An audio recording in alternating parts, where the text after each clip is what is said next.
Hello and welcome to the Classical Next podcast, the global platform for the ideas and the people redefining classical and art music worldwide. I'm your host, David Taylor. Today, I'm talking with Jessica Phillips, a clarinetist at the Metropolitan Opera, a graduate studies faculty member at Juilliard School of Music, a board member for the League of American Orchestras, and an independent consultant.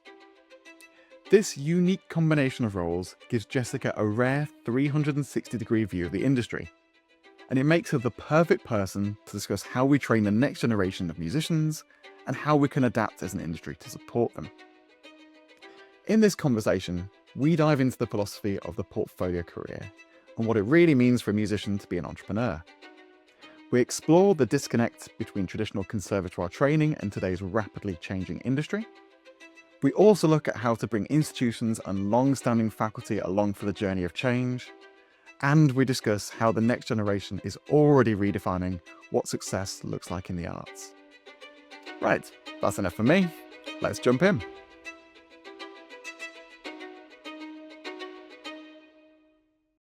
Jessica Phillips, thank you so much for being on the Classical Next podcast. It's great to have you here. Thank you so much for having me. It's a pleasure. I was working on doing an introduction to you as the start of this podcast, but I realised that you have so many hats, I couldn't really do you justice. So it'd be great to hear from you who you are and how you define yourself. Yeah, sometimes I don't know how I define myself, and I console myself with some of the, great artists of our time who didn't really fit into any wonderful category that had already existed.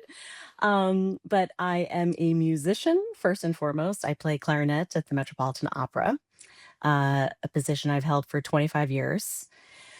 Wow, that's a long time. I'm an educator. I teach at Juilliard in the graduate studies department, and I focus mostly on career readiness, I call it now. I do have a spring semester on entrepreneurship, where they really do have to build a business.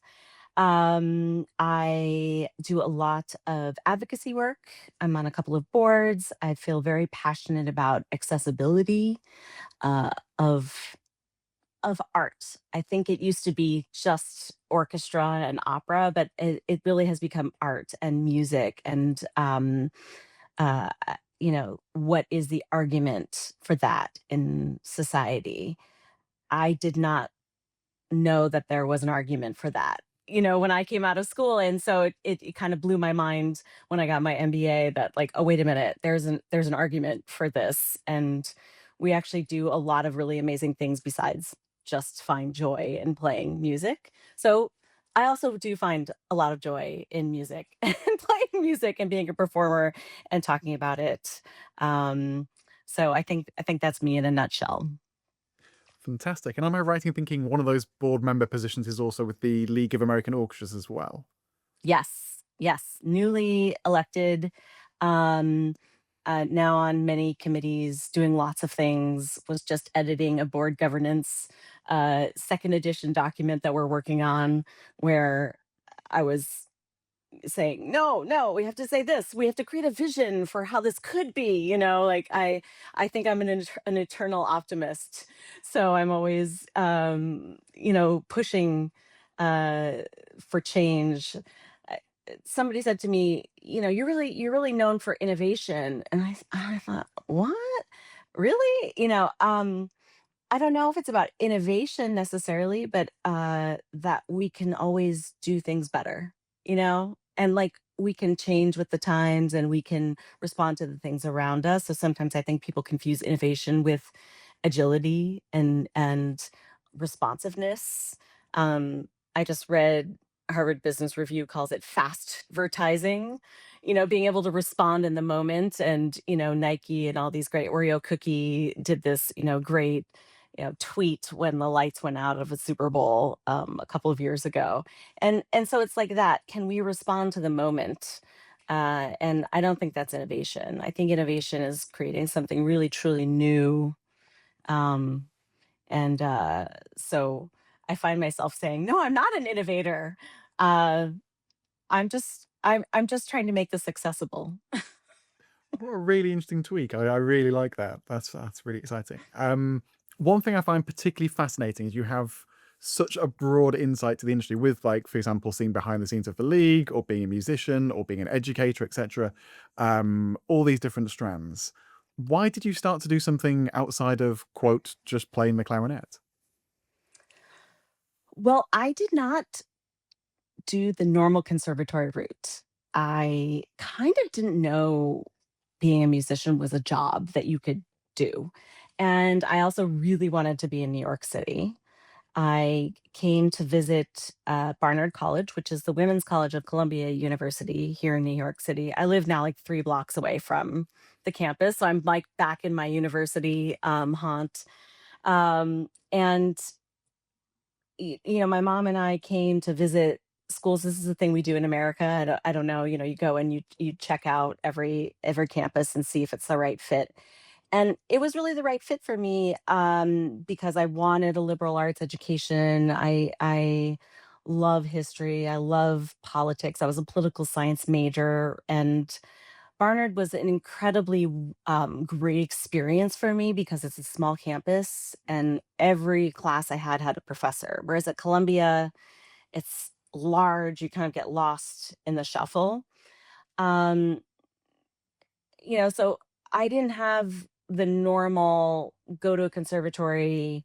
I did, go to Manhattan School of Music and work with my clarinet teacher, Ricardo Morales, there, which was great. And in exchange, he always wanted all of my papers because he's also obsessed with politics. Um, so after I'd been in the orchestra for about 7 years, I kind of like, oh, okay, I started to feel comfortable. I know opera, some things are coming back for the second time. I feel more comfortable. And that other side of my brain that, wants to do other things kind of was getting bored a little bit. And so I joined the orchestra committee, which we have in American orchestras as a governance part of how the orchestra works. Um, so we're not self-governed as an organization, but the orchestra committee negotiates on behalf of the orchestra. Um, and so I got to work with some of the former leaders who'd been there for like 20, 25 years. So getting to be like as a political science person, getting to kind of experience governance in the orchestra was so fascinating for me. And then I kinda got thrown into the deep end of the pool. The chair of our orchestra committee, who was about to negotiate the 2014 contract, left suddenly 2 weeks before we went to the table. And all of a sudden, everyone said, Jessica, you have to do it.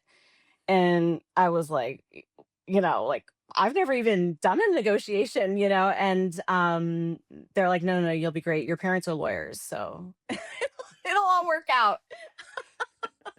Um, so which isn't true. My mom is an employment lawyer, very different than labor law in this country, and my dad's an accountant. So, um, but if yeah, I kind of it happened, and I really enjoyed it. It kind of set me on a path. I went, so many questions, so many failures, or why did this succeed? So that kind of formed my curriculum for my own personal lifelong learning journey for the next, 5 years or so during COVID. And so I went back to school and got my nonprofit arts management certificate from NYU, which was really fascinating. I mean, I didn't know anything about fundraising. I kind of thought it was like, bang on a tin can, alms for the poor, kind of thing. And it was just like, oh, there's a strategy here, So it was just really fascinating for me to learn all of these things. And I had learned so much about the Met, which is an enormous organization, almost at that time, it was probably $295 million organization at the time. And so we were looking at every aspect of the financials. And so I really loved that, but I wanted to know what the theory was behind the instinct. So kind of negotiation. I did a negotiation course at Harvard, which really crystallized for me the belief that collaborative kind of value creation is what we're missing in this industry. And there isn't enough training for musicians to be able to do that.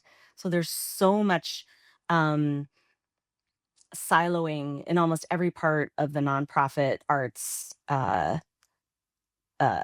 landscape here. Uh, I I guess I'll say that because I cannot speak for British nonprofits, although I do know a little bit about it, but I'm speaking primarily about American nonprofits. So and orchestras, and it can get really acrimonious, and I feel like everybody's speaking a different language. It's like that meme of the Spider-Mans, like every Spider-Man is holding everybody else hostage. And it's kind of like, I heard this interview with Christina Figueres, who she helped do the Paris Climate Accords. She helped negotiate that. And I thought, if this can be done, with the junta in Colombia, and like, we can do this in the arts too. Like, we don't have to be held hostage by kind of these old paradigms and these old stereotypes of, these old stories that we tell ourselves. So having theory to support my hunches and instincts from negotiations, which I did two negotiations. The first one, 2014, was extremely contentious. The lights went out at midnight. They came back on. We kept talking. We eventually got a deal that was very unusual, quite groundbreaking at the time. And then I spent the next 4 years really trying to create a collaborative negotiation in 2018, in which we got a lot of wage restitution. We increased our retirement. We created an artistic advisory committee for the first time. We'd never had that kind of say in those arenas at the Met. So it proved to me, at least, that it was possible to create value. And so that's really what kind of pushed me to then step into a larger landscape. And so many Fantastic. people are like confused by this, and I'm like, okay, well, Definitely, it's fascinating to hear that journey side to it, and it's we could definitely, I think, come back and do a full deep dive into union negotiations and this collaborative style, which will have so much value. But the one thing I really want to sort of drill down onto with you today is around career readiness and entrepreneurship for emerging musicians. How do we train them, and also how to sort of impact the wider industry? So thinking with your head on with your position at Juilliard in particular.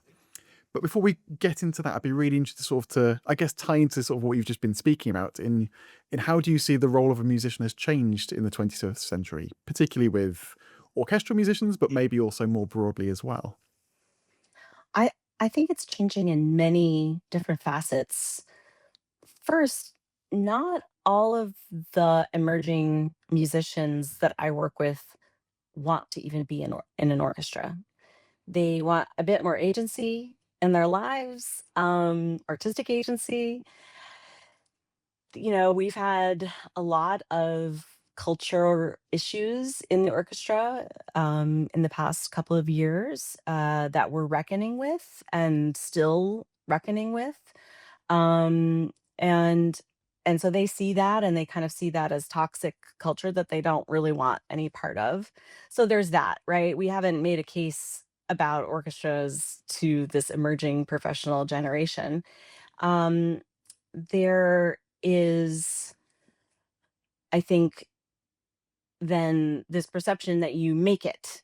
You get in the orchestra and you've made it. And I did not have that perception, only because my teacher, when I won the job, handed me Lynn Harrell's commencement speech from like 1984 at Cleveland Institute of Music, which was like, "You've won the job, now the work begins."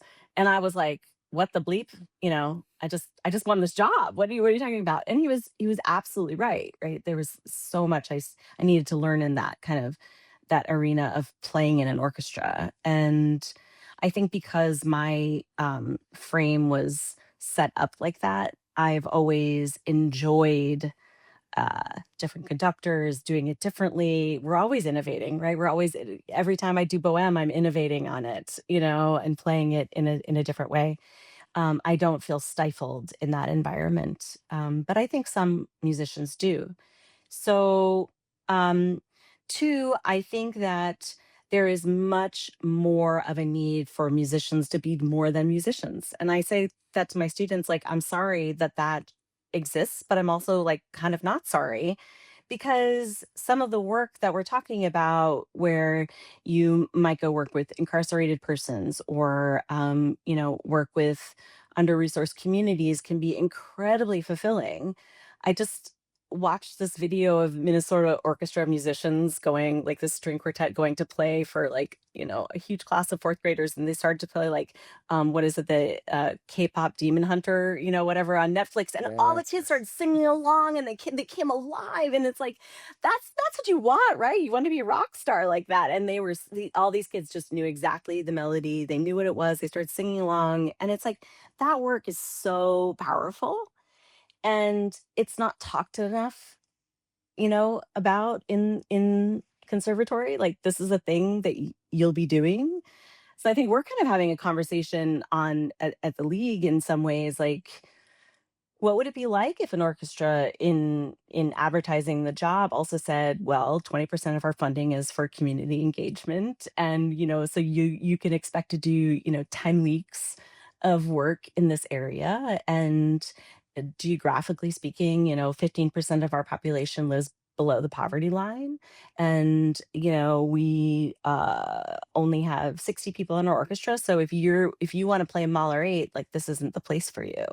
And, like, it sort of, because I think sometimes that also happens. There's a mismatch there, because everybody, just the people who do want a job in orchestra, just go everywhere and audition as much as possible, and then they might get there and it's not the right fit for them. So, there's that, and then the third thing is the business skills that I think you need, and we're in a time where I'll go on a little bit of a tangent here, where everybody's saying, "Oh, nonprofits are under threat." The NEA, the government right now, the Kennedy Center, and honestly, there's the way that the tax code is set up in this country. Nonprofits are always under threat, right? They always need to prove that they are mission aligned. They always need to prove that they are serving their community. In fact, there is no box to check that you are an arts organization when you get charitable tax deductible status. You know, it's education, actually. So it kind of blows my students' mind when they hear that, because it's not like being a nonprofit isn't not like it's not like this art as this lofty ideal. It's about serving your community.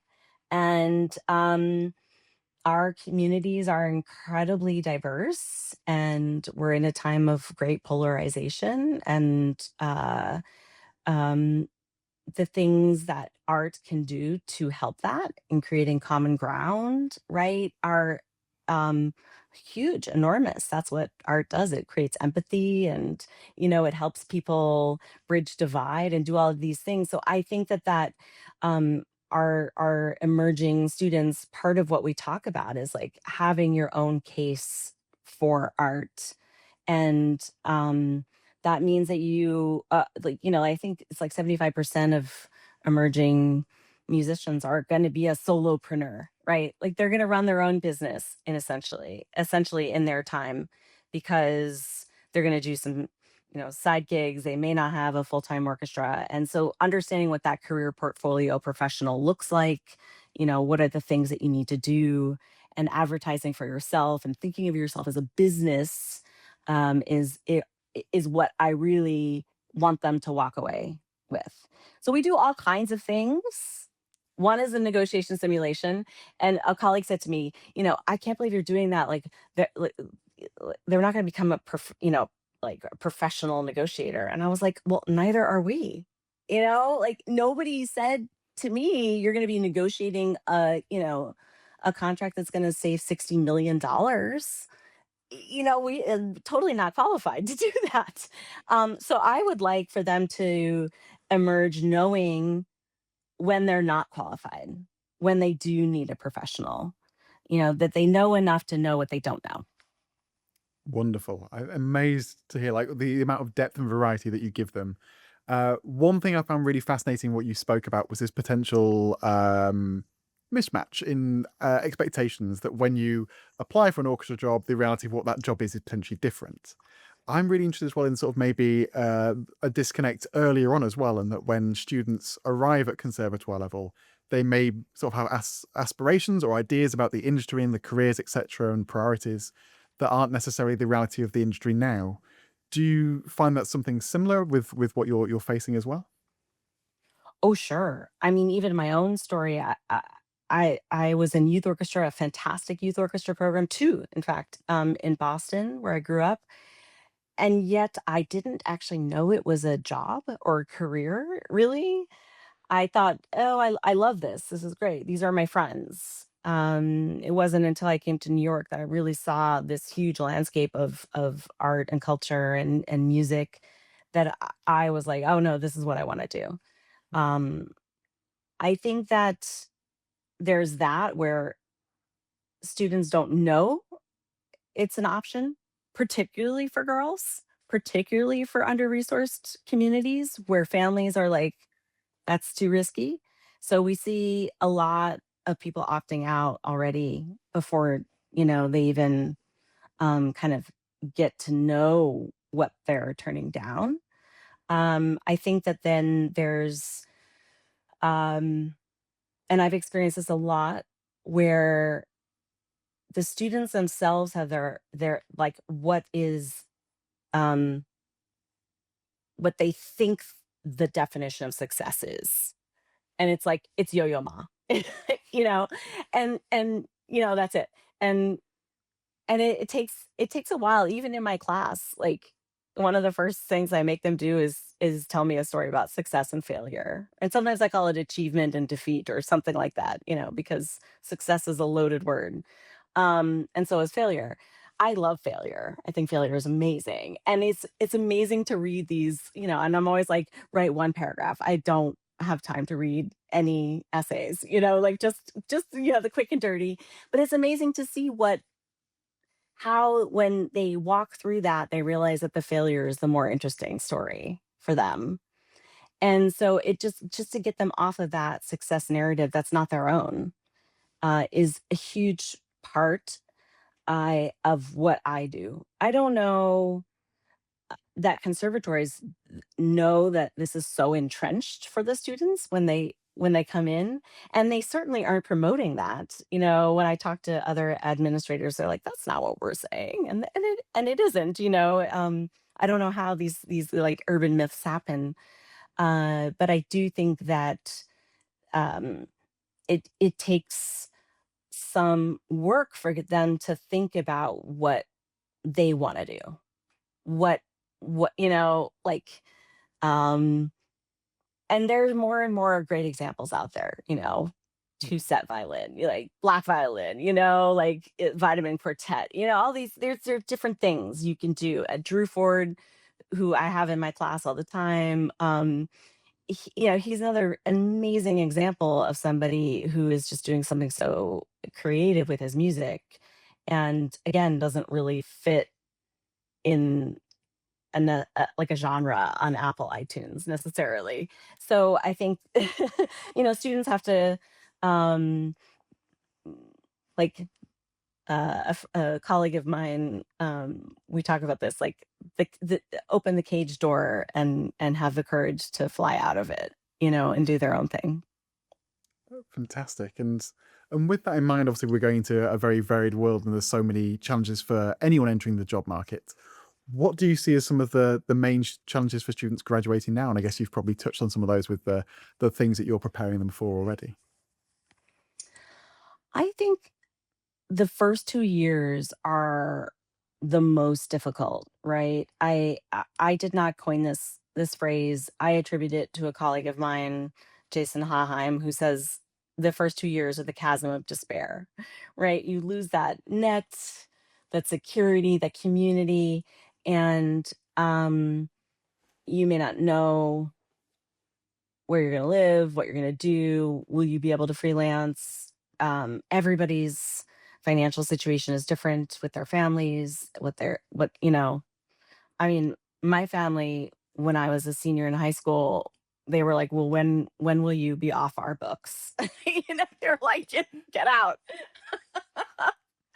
And I mean, at that time, my apartment was $625 in Washington Heights. Like it's a different time. It's so they're coming out into a landscape that's expensive, right? Inflation, all of these economic things. And I think that it's about knowing what they need. Um, Whether it's I didn't have time to really build a website during school. Like there are only so many hours in the day. They do need to hone their craft, right? And so or somebody who I've talked to a lot, Wei Wong, he owns Skillman Studios, which is a studio in Brooklyn, and he started out just recording his friends at Juilliard. He's a clarinet player, so I'm biased. But so he was kind of doing that already and understanding that he was going to need a hustle before he left Juilliard. So I think there's that person who kind of gets surprised by it and the person who's a little bit more prepared for it and is thinking about it. And the ones that get surprised by it, it's really, I think, about how can the industry support them so they stay in the arts or stay art adjacent. And of course, that brings up the question: are you an artist if you're not paid to, play your music, like your instrument anymore? Are you a musician still? I had a former student who went to Harvard for neuroscience, and she called me crying the day after she graduated, and she said, "Am I still a musician?" And I was like, "Yes, you are. Of course. We need that, So I think that it's a complicated landscape. I also think that it's a really rich environment for um creativity and innovation and constraints breed innovation or creativity. Is that the saying? So I think that I'm waiting for this generation to come into the orchestra and demand different things and change what is acceptable, because I think this emerging generation they know so much more than I did when I was coming out, and they have a lot of values. For the most part, I never want to be like, generalize a whole generation, but I found that this is a generation that really wants to make an impact. So they're gonna find the way to do that, and so they need resources. So it's like, where can you get those resources, and how can you get the help you need? So I spent a lot of time really helping them think about resilience, perseverance, not just like in the sense of the word, but like, what does that mean? How can you get what you need? Like there's something called the Volunteer Lawyers Association of New York. It's a free, if you want to found a nonprofit, it's a free lawyer. You just have to sign up for it. But if you don't know about it, right, then you might not do it. Wonderful. I think you're totally right as well with this idea there's more options for creativity now and that there's more variety of career potential. So although there's challenges, there are exciting opportunities. And just thinking in the time since I graduated, the idea of having portfolio careers is much more of a thing, people experimenting with multi-genre music, all these other avenues. And going back 20, 30, 40 years, it felt much more linear or siloed in the type of options you had available to you. Hmm. Absolutely. I mean, I think what we're all going to experience is this transference of wealth that's coming.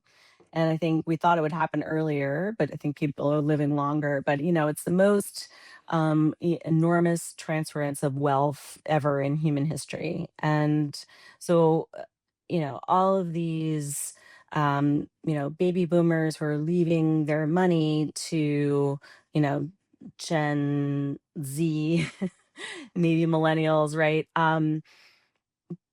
Those groups have different values. So what my grandparents wanted to do, or a gala, or they created community in these spaces. Seth Godin talks about this a lot too, where like his parents would go to the orchestra and like Yeah. they found community there.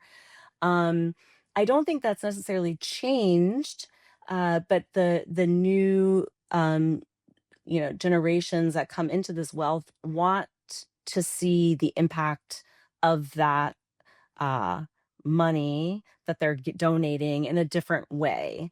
So a gala may not be their thing, right? They may want to have like, let's all go pick up trash in Riverside Park Day. Like that's something we want to do. We want to see and feel and touch our impact. And I think that just it's sort of exciting. Like what will we do? Like it'll be different and interesting and also relevant, like I think we've said for hundreds of years our audiences are dying, but actually the data says that our younger they're getting younger, and that's exciting. And also orchestras in this country have had to manage a very big lift by carrying on the mantle of arts education in schools, because we don't do it consistently across this country.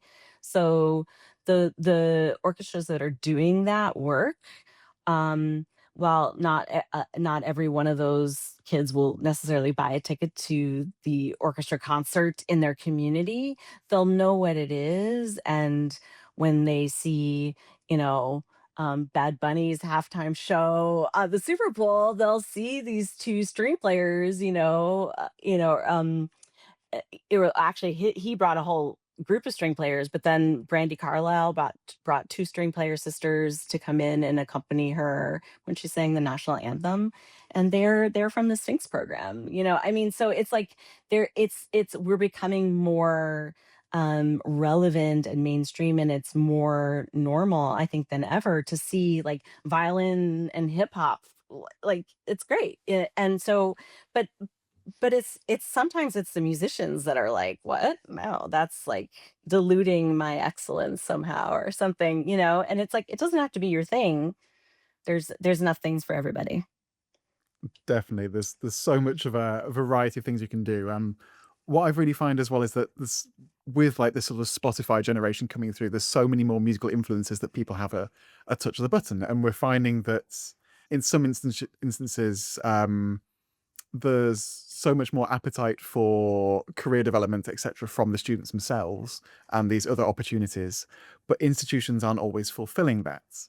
With some of your consulting head on around organizations and change, I really want to ask you, how do you sort of start to bring around an organization to change with the demands of what students may now be wanting, but also with the demands of the industry as well? Ooh, that's a good one. Nice, easy I mean, question it's for you. yeah, isn't that's like at the center of it all, I think.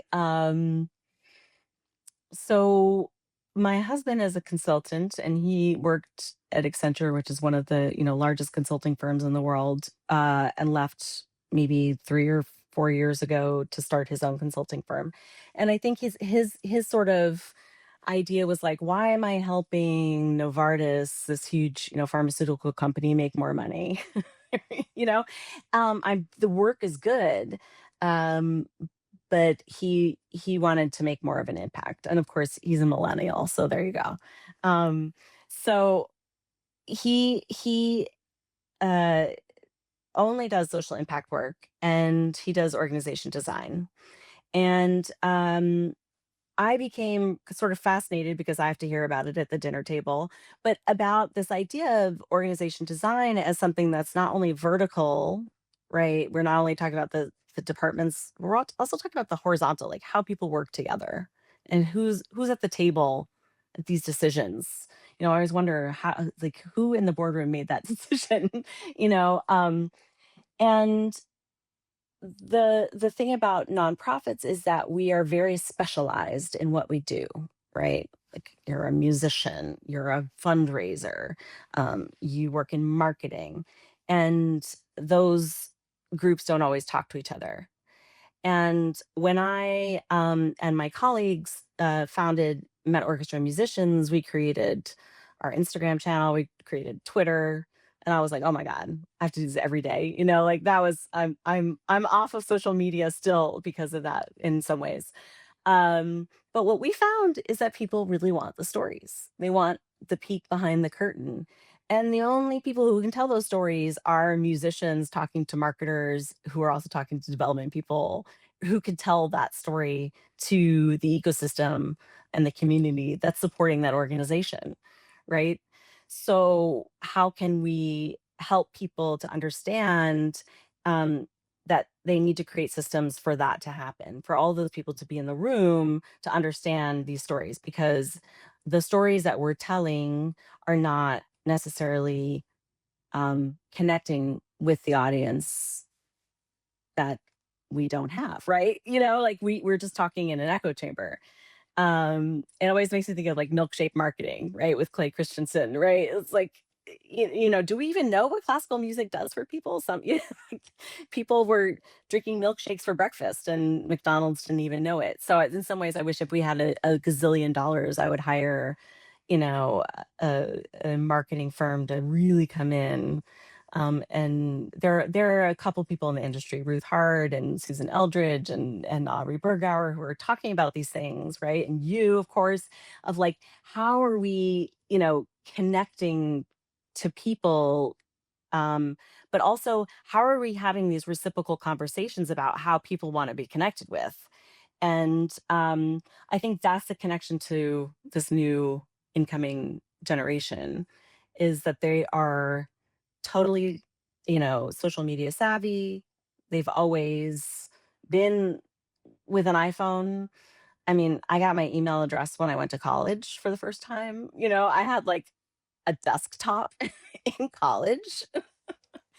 So, they have I mean, I was just looking at some of my former students and who have like, one of them has like 17,000 followers on Instagram. She's and it's like she's making this amazing content. And so I think that's the work of uh the league and other, like Opera America, is helping that new relevance not get squashed, bringing it in, inviting it in, really embracing it. Um, we love tradition in this business, and our traditions are beautiful. We're never not going to do Beethoven. I love Beethoven. Fidelio is one of my favorite operas. Uh, but innovation stands on the shoulders of tradition, right? So like how can we bring those together? And I think that's the conversation, and it's a conversation we're not really having right now, I like fully, in this country at least. I think it's the same in many countries, to be fair, in that scenario. And connecting those dots is always such a difficult part. But it's really exciting to hear your energy behind what you see students bringing to the table and almost demanding change or wanting to connect in different ways coming up. With that in mind, and this idea of connecting the dots and bringing about change, there's one thing I really wanted to run past you, which I think is kind of an unspoken challenge for conservatoires. And I've been in a lucky situation to have spoken to different institutions and conservatoires in the UK and in Europe and in the US. And there's more and more good work being done around career readiness, entrepreneurship, business, etc. But one thing I've found is that sometimes there's a challenge where the first study tutor of a student, say for example, the person who teaches them how to play their instrument, doesn't necessarily see the world in the same way that the careers department or what the rest of the conservatoire is doing to really drive this forward. How do we sort of address a problem like this where we as institutions or as educators are really trying to sort of support musicians for the challenges of the modern world, and yet the first study tutor may be preparing them for the career that they had 20, 30, 40 years ago? Oh, 100%, 100%. I mean, it's like I said, I've been kind of filling in temporarily at New York City Ballet. They are trying to hire a principal clarinetist, so I've just been subbing there. And it's been fascinating to go into a new organization where, I don't know everybody, I don't know the culture, I don't know all the unspoken implicit rules. Um, and it's been a really big, even though I feel like I'm aware of what you're talking about, to actually walk it has been really interesting for me. And so I talk about it with my students a lot, like, oh my God, this is um different, like, and it gives me perspective of what they're going to experience when they go into a situation. So I feel like um sometimes faculty, and this is in all of the research too, so I'm not saying anything groundbreaking or offensive, hopefully, to any of my colleagues who would listen to this, that we are, you know I think we feel this deep desire to uh, make sure our students succeed, right? Like, fly away, little bird, be go be successful. And um, in some ways, we're doing a disservice uh, by not understanding that this is a totally different, you know, it's not even just like a different game. It's like we're just doing something totally different. I don't even know what the metaphor would be, but it's like, it's not Chinese checkers anymore. We're not playing dominoes. We're not playing anything that might be something that they know culturally, right? That they understand culturally. And I say that really specifically because it's like their blind auditions was not a conversation necessarily. Most orchestras were all white men, right? It's changed so much over the past 20, 30 years. I was the first clarinetist in female clarinetist in the Met Orchestra clarinet section. There were other women in the wind section, but I was the first female in the clarinet section. So there are still firsts happening. It's a very different game. We're playing Tetris, now. It's like totally, totally different. And sometimes I wish that the faculty had to have some sort of, I hate to say, like, professional development, or something, but I wish there was some way to just have this conversation. Um, and I find it's like, in this country, when we come into as faculty, we have to take training, we do all these like things for compliance, and it takes a lot of hours and time to set everything up, so that we're protecting our students and doing the best that we can to keep them safe. Yet we're not talking about these cultural differences, and we're not talking about the generational differences. So I think that's a disservice, because not only are the faculty not understanding the value of this generation and their ideas, but we're also not understanding the landscape that they're going to walk out into. And so I don't know. I've never been a really big rules person, so sometimes I don't read the rule book. And I'm pretty honest about that in class. So I love it when somebody says, I'm like, we actually talk about conflict. I teach conflict. And I love it. I always ask, anybody experiencing conflict, with their teacher, or what's happening. And one person said, I am having a problem with my teacher in the class, and we have a lot of community guidelines about you know sharing and confidentiality, and stories stay, lessons leave, that kind of thing. And this person wanted to play a chamber music graduation recital, and that is apparently against the rules. And the reason why she wanted to do it was because she had been asked by a very prestigious historical society to, like, mount a series of chamber concerts with her group. So she's just about to leave school, has this great opportunity, but needs content. And the senior recital was a perfect time for them to record this content. And so there was like this, no, but you have to play a concerto.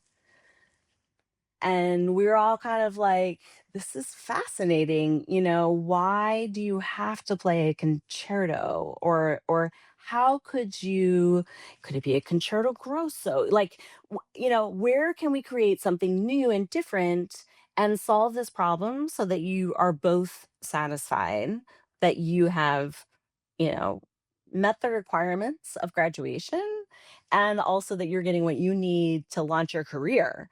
And so she did. She went back and talked to her teacher and said why she wanted to do this, and her teacher agreed. But it like took all of us, this whole class, like in 15 minutes discussing this issue. And her teacher said, "Oh yeah, like why not?" So I mean, sometimes it's like let's just have the conversation. So I don't think the rules are there um to prevent things from happening. I mean, we have certain accreditation, requirements and all these things. We want to make sure people get educated and have that they're kind of like representing the brand of the school and all these things we have to do. Yet that disconnect, when it's not addressed and the student doesn't question it, I think it can be really harmful. All really good points. Well, you've certainly set up my final two questions perfectly for this bit. So we end every podcast with the same two rapid fire questions, and this may be the main lead in you've just done. But if you could change one thing in the industry, what would it be and why? Trying to figure out how to say this succinctly. I think that a lot of us try to recreate the wheel. And for me, I'm a collaborator at heart. And I find myself connecting people all the time saying, well, this person's doing that too. Maybe we could do it together, right? Aren't we all strapped for cash? So I wish there was some um,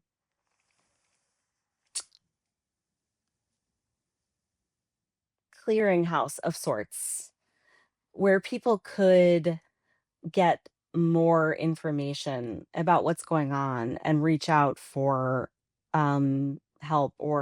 And certainly the league attempts to do that, and that's why I serve on that board and feel really passionate about it. um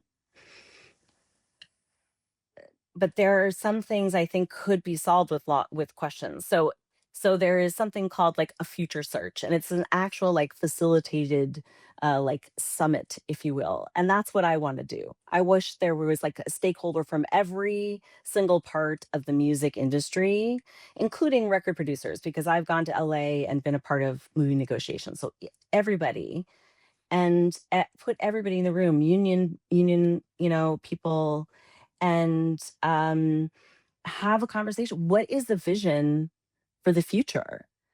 What are we trying to do here?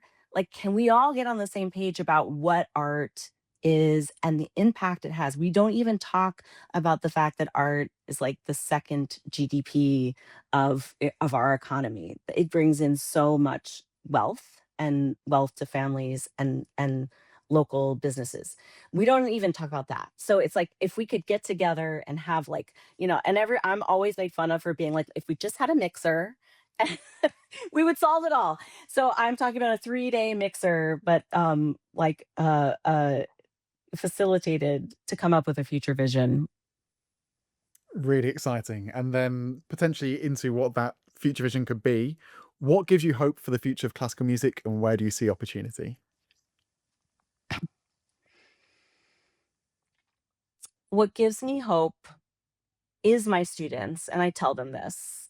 And I do it, I really try. I'm like, I can't cry in front of them. So, but they do give me hope because um I hope that I'm giving them what I didn't get and what I don't think many of my colleagues got. And I don't do resumes. So it's like we're doing really high level business stuff.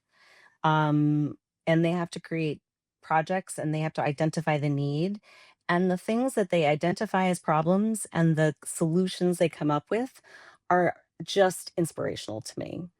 And I think that given a voice and given a voice at the table, that gives me hope. I think they have amazing ideas, and they're fluid about genres, and they're fluid about many things. And so they don't necessarily um, want to be in a silo, and I think that's great. They're reaching across, all kinds of boundaries, and I think that's what we need to be doing. So they give me hope.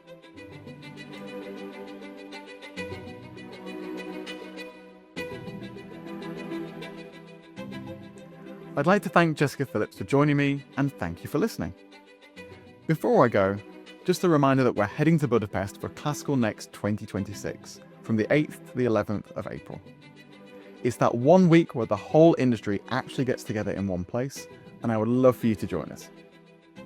Registration is open now, and you can still get the early bird rates until the 27th of February over at classicalnext.com.